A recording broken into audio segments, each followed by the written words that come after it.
presentation. And our first speaker today is Monteleoni, who's at Columbia here in the computer science learning systems department. And she's going to talk about climate informatics. Thanks. So, I'm at a research center here in the School of Engineering at Columbia that focuses on machine learning, and we couple tightly with the computer science department. So just because I might be the first machine learning speaker of the day, I want to get on the same page about where I'm coming from with my research. So it's really motivated by the explosion in the amount of data sources that are being generated from many, many sources. Of course, everyone in this room has their pet data source, but there's many data sources. Certainly anytime you do anything on the internet, a trail of data is created, and this is only increasing with social networks, etc. Biological applications have been creating plenty of data, as some people alluded to this morning, and we all know that environmental applications are also creating large amounts of data, such as satellite imagery. So machine learning is tasked with finding patterns in data, but these real data sources have attributes that actually are challenging or potentially problematic, and for which we need to adjust our machine learning algorithm design. So not only is there quite a bit of it, it can be extremely high dimensional, as we've heard. Sometimes it's noisy or raw. By that we mean it could be partially distorted or missing in places. It can be sparse, meaning that even though you record data at a very high resolution, for example, many pixels in an image, really the information of relevance lives in a much lower dimensional subspace. Some data actually arrives in a stream over time, or is actually time varying. And some data is actually sensitive or private, such as individuals' medical records or financial records, which are increasingly getting analyzed. So I'm going to try to get on the same page with what I mean by machine learning. It's actually an umbrella term for many algorithms and techniques coming out of computer science departments, statistics departments, even some in applied math and finance. Some of these techniques are also considered data mining. But standard batch machine learning, before we complicate it with any of those complications of real-world data, this is the batch, meaning that you get a batch of points ahead of time, supervised learning setting, meaning supervised means that they're all labeled. You are given a set of labeled points, and you want to find a good classification rule that describes your previous data well and generalizes well to future unseen data. So for example, if you were trying to fit linear classifiers, you might fit this one. And this is very general. I usually motivate it with a medical application, so I'll just say that now. You could imagine saying, these are medical records of patients. Each point is a medical record where we've taken, say, 10 tests on a patient, such as hemoglobin level or other points. Let's assume they have real valued outputs. So these are points in 10-dimensional Euclidean space. And then this linear classifier that we fit is our current classification rule for the disease. And say the labels positive and negative are the diagnoses with respect to a particular disease. So if a new patient comes in and say the results of their 10 medical tests put them over here, we use our current disease classifier learned on past patient data records to predict something about the probability that the patient has the disease. In this case, we think it might have a red diagnosis for that disease. So that's just to get on the same page by what we mean by standard batch supervised learning. And then generally, I'm interested in studying the complications that arise in real data sources. But I still want to provide algorithms that are quite practical in terms of their use in practice, and for which you can actually prove formal performance properties. And personally, in my career, I've mostly focused on the following problems. Maybe you don't receive a batch of data, but you receive data over time, learning from data streams, and I'm going to motivate that a bit more. I've also worked on learning from data that might not be labeled with respect to any particular classification task. Most data originates raw. And for that, I've worked on a model called active learning and also on algorithms for clustering. I've also worked on privacy-preserving machine learning, how to output classifiers learned from private data that don't violate the privacy of the data, say the medical records on which they were learned. And then, of course, I have this new application area that I'm really excited about of using machine learning to speed up discovery in climate science. I'm mostly going to talk about this, but the algorithms that I'm going to apply in this particular project that I've worked on are from the field of learning from data streams. So let me just quickly spend some time motivating that. So a lot of data actually arrives in a streaming fashion, such as, for example, stock prices. You might want to make buy-sell decisions on stocks based on making real-time predictions of their prices. And the data arrives in a streaming fashion. Sometimes the labels for data only arrives in a streaming or online fashion. So if the machine learning algorithm is your spam filter, which is trying to learn your preferences between spam and not spam, it's only going to receive labels on messages, junk or not junk, when you as the human happen to label a few messages. So it has to update its classifier in an online or streaming fashion. These methods also have wide use in settings where the data itself might not be streaming. There's just a large fixed amount of it, but you might want to process it as if it were a stream simply because you have limited computation power. You are a sensor or a mobile robot or a handheld device, for example. So in the streaming model, we can think of it as a stream of data moving past sort of the data access mechanism. You can think of this as sort of, say, the reading head of a Turing machine, but say that only moves in one direction. You can either imagine the data moving past the head or the head moving in one direction.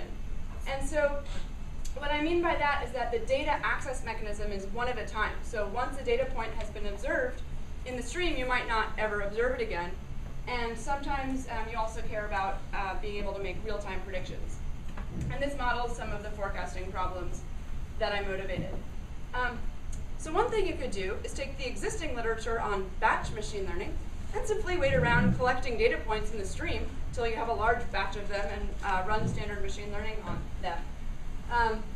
But really, we want the form of the solution to match the problem. And so we often care about resource constraints on the learning algorithm. This will be a little bit less applicable in the climate application, but this is a motivation for why we care about lightweight algorithms for learning from data streams. So in particular, any computation that your procedure does upon each new observation, the running time of that shouldn't grow with the number of observations since the beginning of time, and similarly, the memory usage. So not only would this model resource constraints on, say, a small sensor that really has very limited memory, but in general, we're designing algorithms. Algorithms are going to be run on computers, which by virtue of that are resource limited. Yes? Are you doing parameter discovery also? So in a sense, is the algorithm able to discover a new dimension which would help with classification, or the number of parameters or types are given at the beginning by a human? So this is an entire field. Many of the algorithms in my PhD thesis fell under these two constraints. So this is very high level.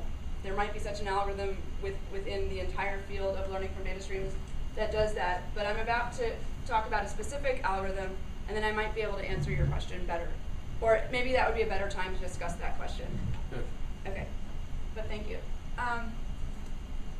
Okay, and so in contrast to the model I put on the screen before, you get labeled data points one at a time, and you can adjust your classifier, but you can't store all the data since the beginning of time. And this sort of characterizes a lot of what I've worked on, and I'm going to talk specifically about supervised learning from infinite data streams in this application to tracking climate models in climate informatics. But I'm also, in case anyone gets interested in machine learning and wants to speak offline separately, I'm interested in the interface between learning from data streams and learning from raw, unlabeled data. So I've worked on learning from data streams in the active learning and clustering models. So climate informatics is this new application area that I'm really excited about because there are many pressing or potentially open controversial questions in climate science that have the potential to really impact society. And we know that machine learning can really revolutionize some of the other areas to which it's been applied. So here I have examples of some of the natural sciences, such as biology, which has really been a lot of new discoveries have come out of bioinformatics, which is a marriage of data mining and machine learning with biology. But also, I mean, a claimed success of machine learning is web search, right? So half the people in my field, if they don't go into academia, are at Google, Yahoo, and Microsoft. So we know it works, or at least we know it works. We think it works.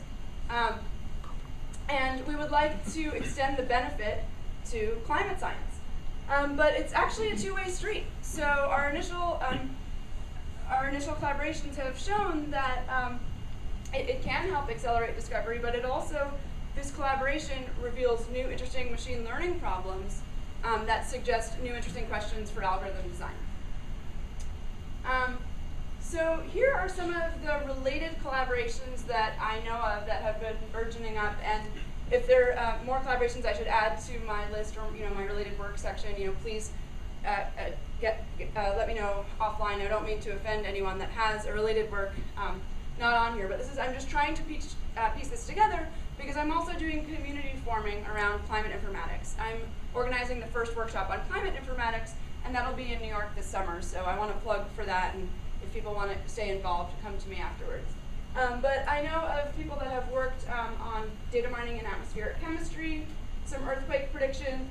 This was an El Nino event prediction problem where I believe he is at the Earth Institute, and one of his collaborators, Tony Jabara, is in the computer science department. He's a machine learning professor.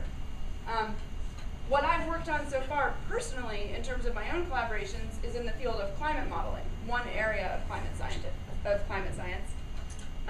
And the related works I know with respect to climate modeling, there's a group of computer scientists at IBM Research actually who, without actually collaborating with climate scientists, have introduced data-driven climate models.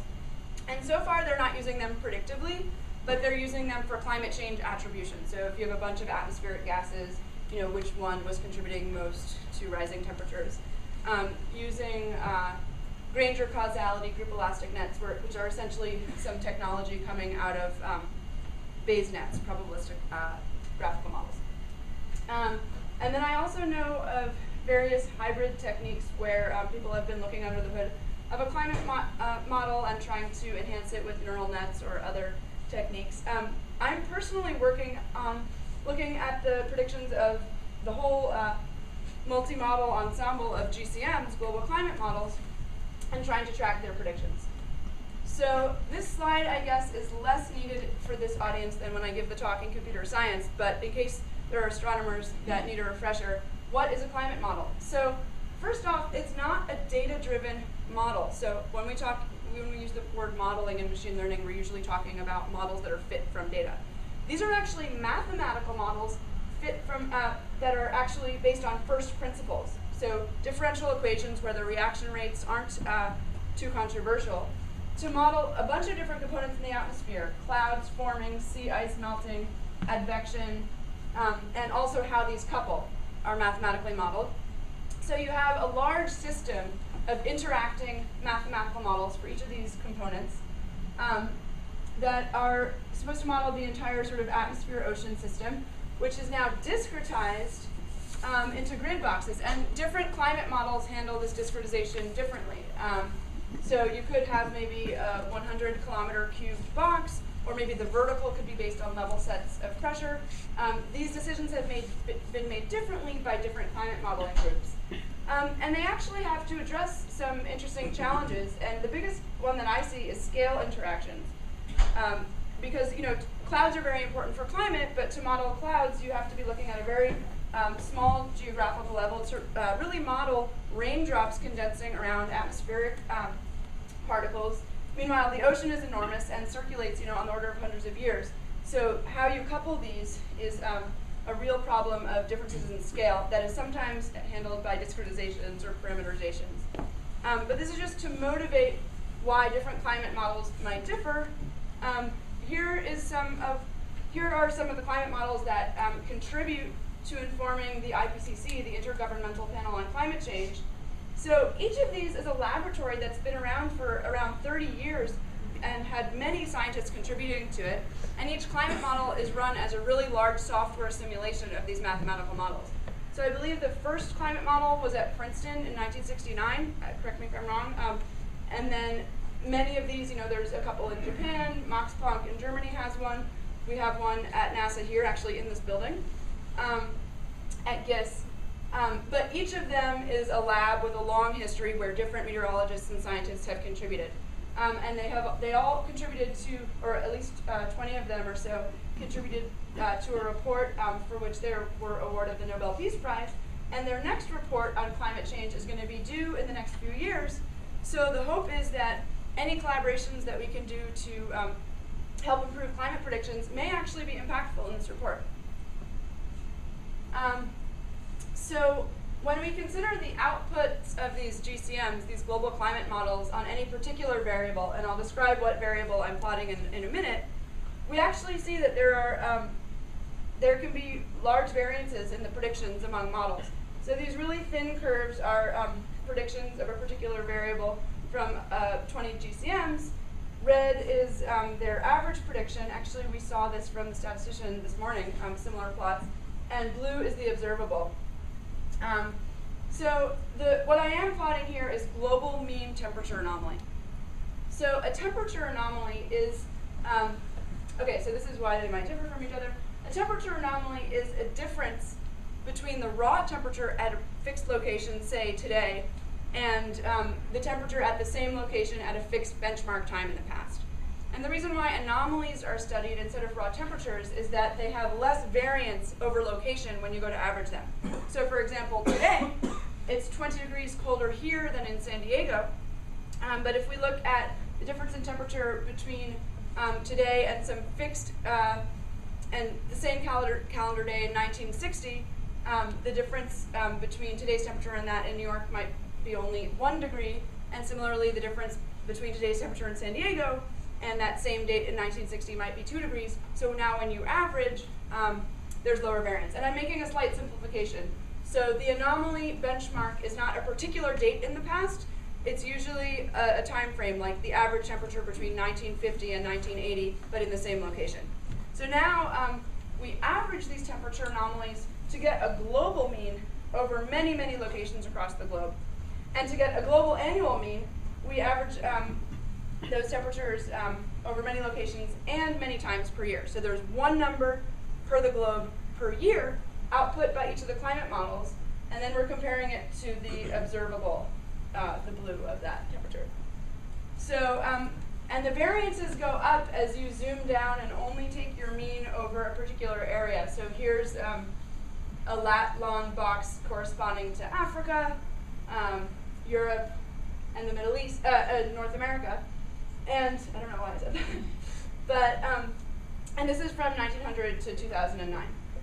We can also look into the future. We don't have observable data past, say, 2009, but we have model predictions into 2098. And what we see is, even if the mean did a relatively good job of matching the observed mean temperature anomalies, we don't have temperatures in the future, but we can compare the mean to the model trajectories, and it starts to diverge for pretty much every one. There's a star-shaped configuration and significant fan-out. This is monthly future data for Africa. Monthly, we've already subtracted the monthly anomalies to correct for seasonality, but this is the monthly data into the future for the regions. So the goal of this work was, coming out of the climate science community, there were various results saying that no one GCM is the best predictor over time of all variables. And actually just taking the average over the GCM projections. Okay, sorry. I've been using the word prediction a lot. That's because I'm used to talking to computer scientists, but that should be corrected to projection for any climate scientists in the audience. I know that that's the proper term in your field. But the average projection over all GCM projections was better at matching observations than any one fixed GCM's projection. So that had been noticed, and it was the subject of a meeting on how to combine the multi-model ensemble of GCMs, of IPCC GCMs, and we actually got to present some preliminary work there. But we were concerned with what could we do that would perform better than the average. And it's not a simple time series prediction problem like from finance, where you can look at some signal in the past and try to predict how that signal will behave in the future, we'd like to take into account the model projections as well. So we actually have some recent work on this. We won actually a Best Paper Award from a NASA conference at the Ashok's conference, the Conference on Intelligent Data Understanding, by applying an online learning algorithm that actually I had presented in some older work in the machine learning community, which essentially treats the climate models as just a set of experts that you want to track. And so the variable that we were tracking was mean temperature anomaly. We did so at global and regional scales, annual and monthly scales. For historical data, we could just run on past data, and this was valid because the models are not data-driven. Although it appears there might be some knowledge of past data in the loop, and that's an aside. When I conclude, we can talk about that. How would we run future simulations? Well, we don't have any temperature data in the future, but we still would like to run future simulations. So what was suggested by our climate science collaborators was the perfect model assumption. So you have your ensemble of 20 models. You clamp one, say the ith model, and say that generated the observations. Now you only train on the remaining 19 as to how well the remaining 19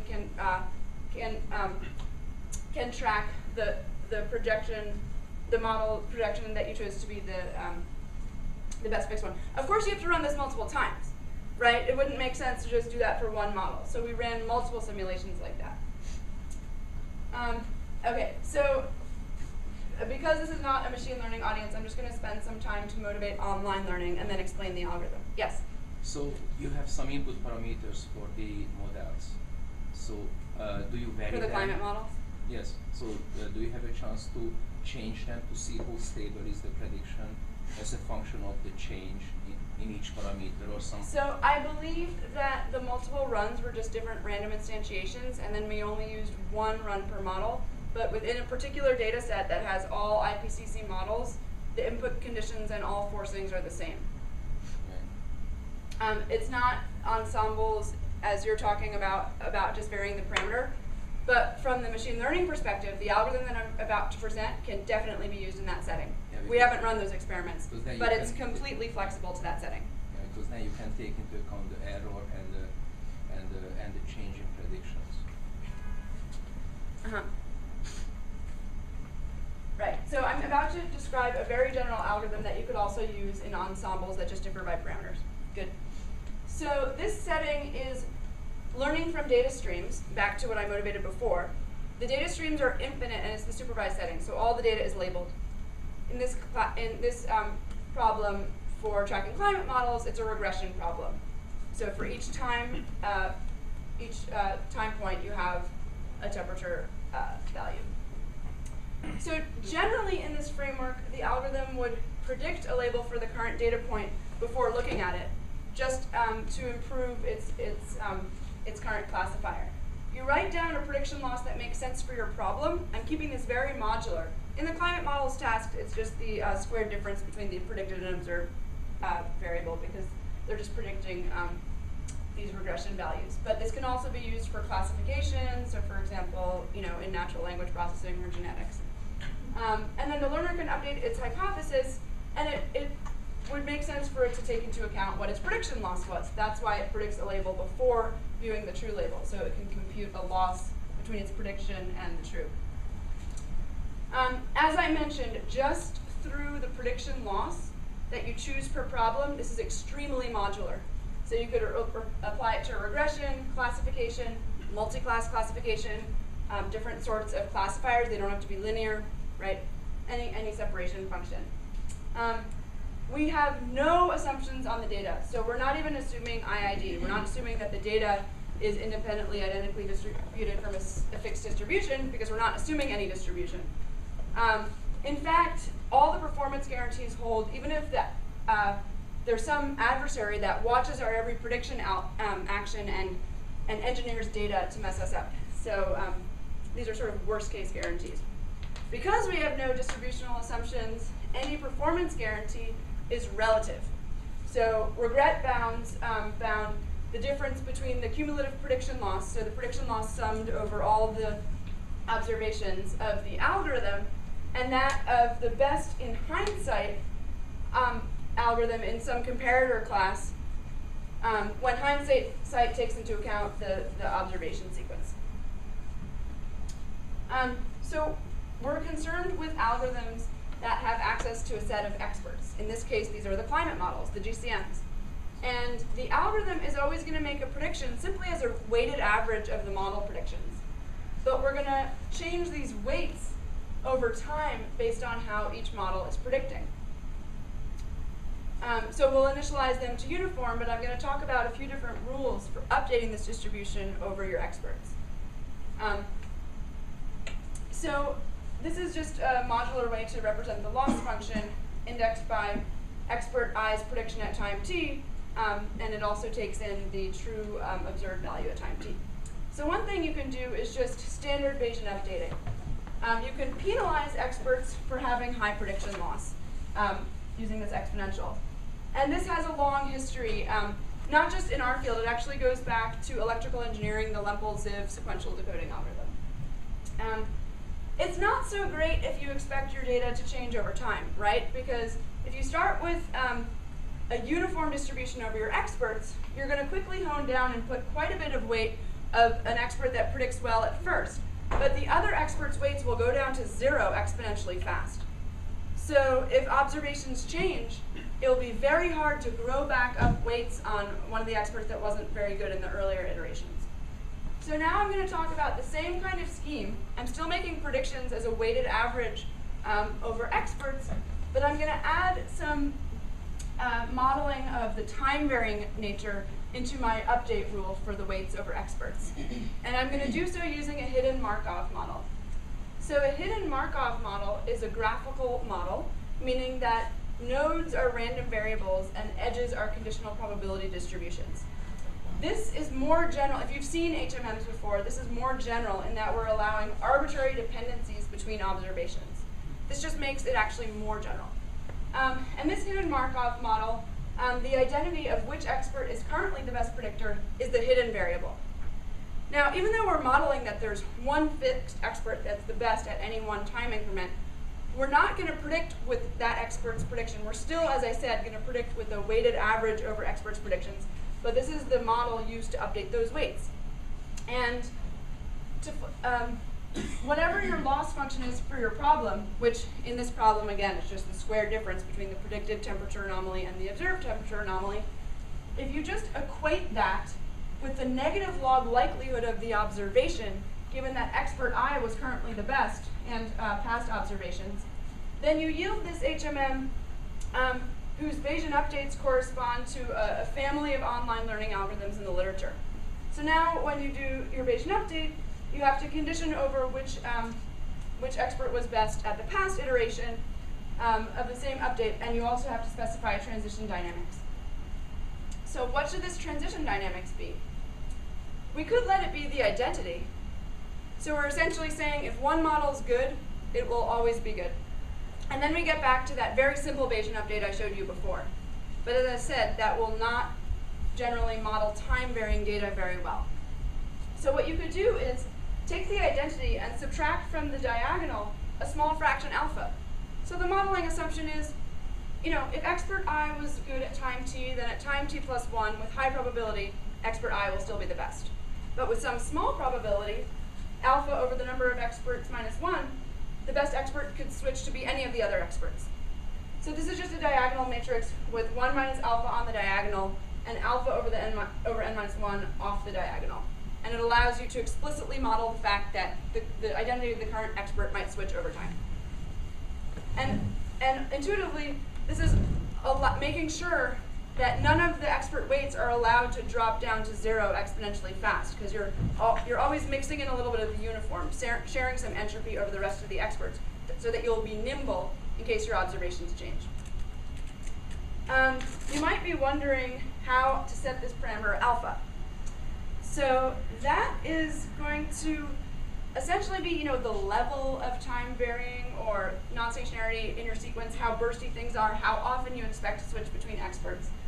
And what we showed is that you can't know this beforehand. So not only did we show that empirically, we also showed a negative result for not knowing the value of alpha beforehand. So the algorithm that we had proposed a while back was the following.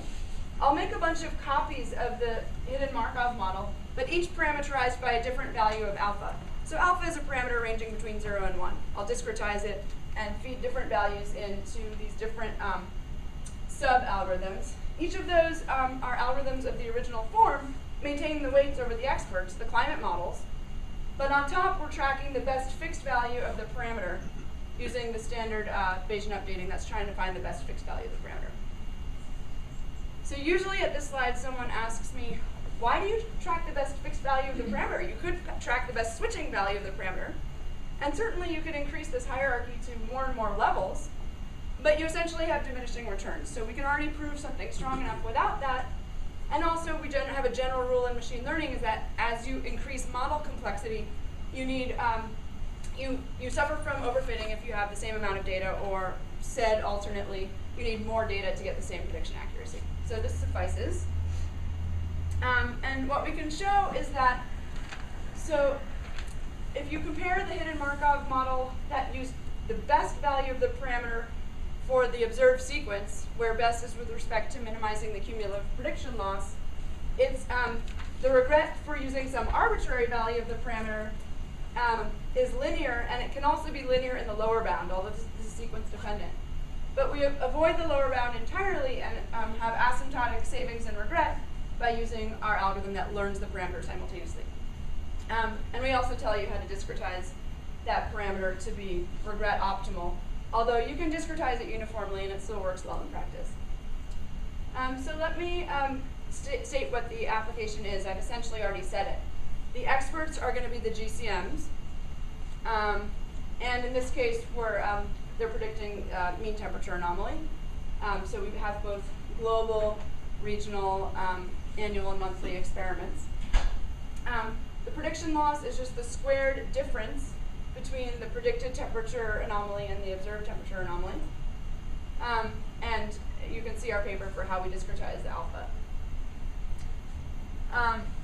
So we got model projection data from the CMIP3 archive, which is an archive of IPCC global climate model projections. And we used from 1900 to 2098, 20 models in the ensemble. To run the historical experiments, we got global mean temperature anomaly data from GISTEMP. And as I said, for future simulations, we just had to use the perfect model assumption. So fix one model, pretend that it generated the observations, and train from the remaining 19, and do this multiple times. And then these are the latitude, longitude regions corresponding to our experiments for Africa, Europe, and North America. And we drilled down on time scale with those and also ran some future simulations. Actually, let me first show a plot that I know Gavin likes this. So here's a qualitative feeling for what's going on. This is a learning curve. This is a future simulation, and blue is the identity of the worst of the remaining 19 models at predicting the model chosen to generate the labels. Here I zoom down on the y-axis. Red is the multi-model mean, the average over model predictions. Green is the best out of the remaining 19 at predicting the model generating the labels, and black is the algorithm. And then I'll show you some tabular results. So the thing to beat the sort of thing used in practice was, as I said, just the average prediction. And so we're doing well with respect to that. And a standard batch learning algorithm is also doing pretty well for the global annual experiment. And one thing that we noticed was that there was actually a best climate model on the experiment that we ran. But this went away as we zoomed down on particular regions or at monthly timescales. Also, the climate scientists that wrote about there not being one best climate model were talking about multiple variables, so maybe carbon dioxide concentrations or other things other than temperature, that you can't be best over all of that. But as we drill down to regions and then from annual to monthly, the variance of the data increases. So regional data has more variance because it's not averaged over as many geographical regions, and monthly data, even when you account for seasonality, has more variance simply because the annual data is already averaged over each of those 12 months.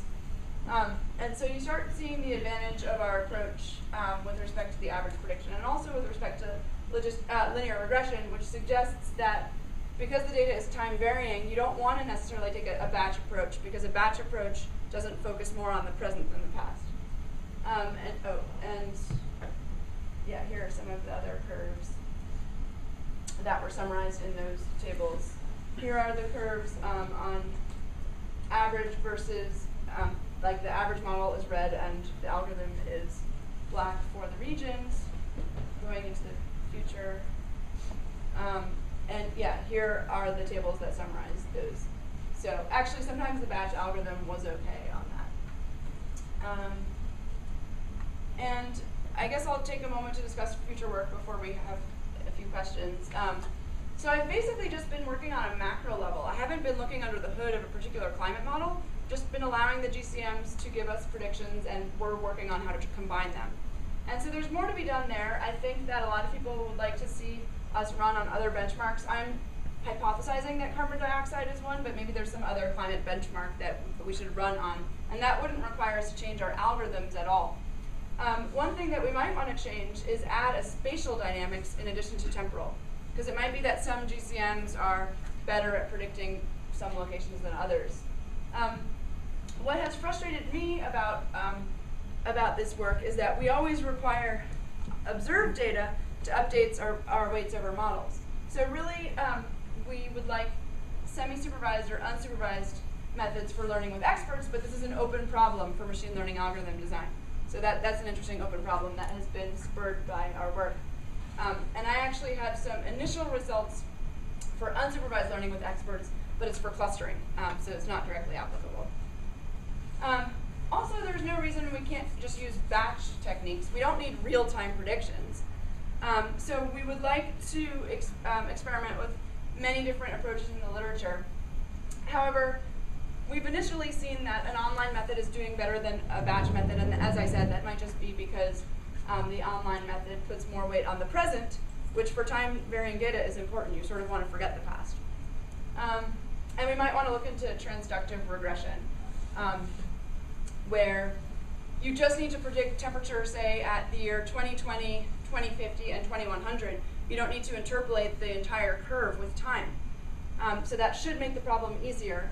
However, existing performance guarantees only exist when the unlabeled data distribution is the same as the data distribution, and in our case, they're not the same. In fact, the support is disjoint.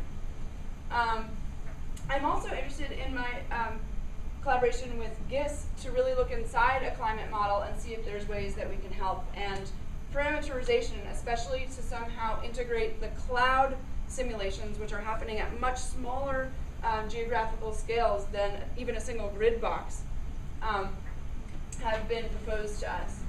I'm also interested in some way that we can form hybrid models between these physics-based models and data-driven models. And I think this might exist in some other fields, so if you know of it anywhere, this is not even a technical term, I just mean hybrid between physics and data. Please come to me afterwards, because I'm trying to figure out what literature exists. And we've also been asked to look at how do you calibrate a climate model or compare climate models in a principled manner.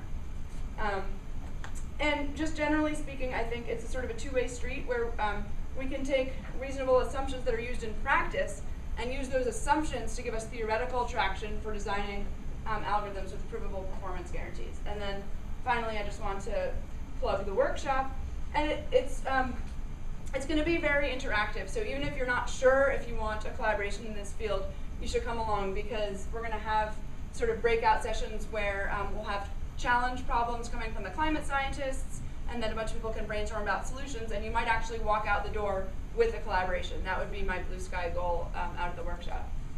And I just want to thank various people I've worked on. Actually, this is a thank you slide from another talk. The people on this paper are Gavin Schmidt, who sits a few floors up and runs the GISS model, and some students. Eva Asplund at Barnard, who's getting a bachelor's in computer science at Columbia, and Shailesh Saroa, who got a master's in computer science at Columbia. And these are all people that have helped me on other stuff. Thanks.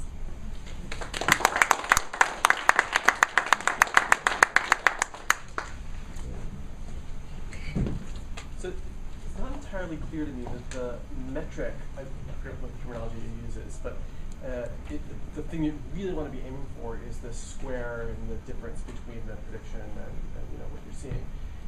Is the model robust to different kinds of desirables? I don't know. Oh, totally. Yeah, that's called the prediction loss, and it can be instantiated in pretty much any way. So we would love domain experts to come in and tell us, oh, try it with this way. And then we'll show you that we track with respect to your loss, the models. But the loss can be anything. Yeah. Well, okay. The loss can be anything for what you use in practice. For all the theoretical guarantees that I showed to hold, you just need to show, you just need to prove a small property. Well, I can talk to you offline, but if you want all the bounds to hold, so you take the pair of your prediction function and your loss, and you prove essentially an upper bound with respect to using the log loss, so negative log likelihood as your loss function. And if you can get that to hold, and it doesn't have to hold tightly, it's just a bound, then all the theory goes through for free. And many classes of loss functions have been studied so far. But another interesting thing would be to take loss functions that make sense in climate science and try to prove that lemma as well.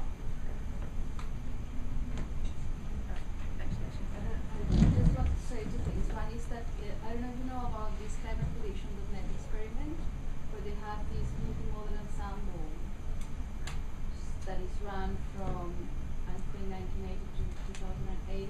So maybe that would be a good thing for you to try, because they have plenty of data to, see how, train a scheme to assess predictability of climate models, global climate models.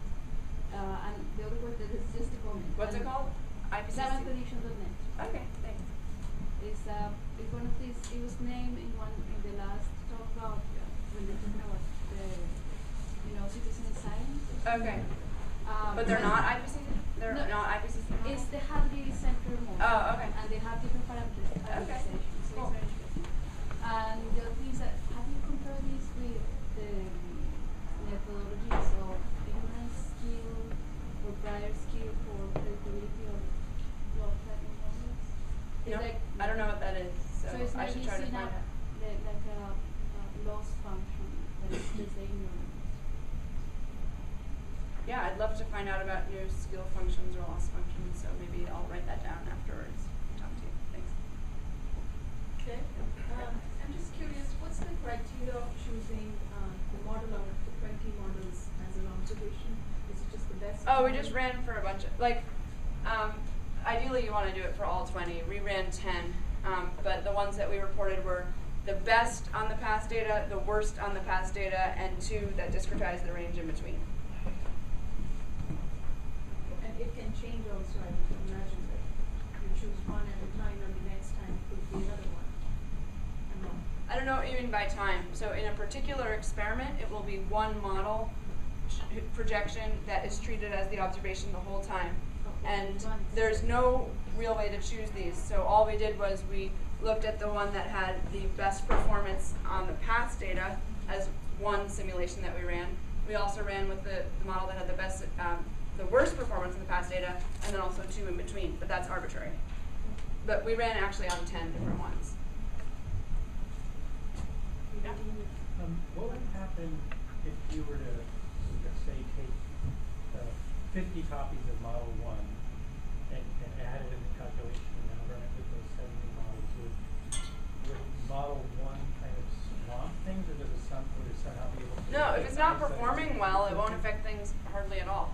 You can do that. Actually, this is a great way to quell debate. Say a bunch of you and your colleagues are arguing about which model is the best or which algorithm is the best. Throw them into some kind of ensemble method like this, and it doesn't matter. The algorithm will track the best. So it's very modular. Yeah, so you could do that. You could have that one model You could have 10 models where 5 of them are just copies of one model running with different parameters, for example. Yeah? You're next to the last slide, you had something about hybrid models. Yeah. Is this, are you talking about data assimilation or something different? Well, I think that's one of the places that it's been showing up. Essentially, it was just a realization that we're not going to be able to talk to climate scientists if we try to replace physics-based models with data-driven models. And, I don't want to do that. And physics-based models have a certain level of predictability just because of physical laws having some inertia and smoothness that should make the prediction problem easier than a lot of machine learning problems. So I'm now trying to search the literature, and one thing I've heard of is, the ensemble Kalman filter, the field of data assimilation. And this could be widely applicable, for example, to say robotics, fluid dynamics, other fields. But first, I don't want to reinvent the wheel, and I want to find out what's out there. But yeah, in the past week or so, I've been hearing data assimilation, so I need to look into that. Okay, we have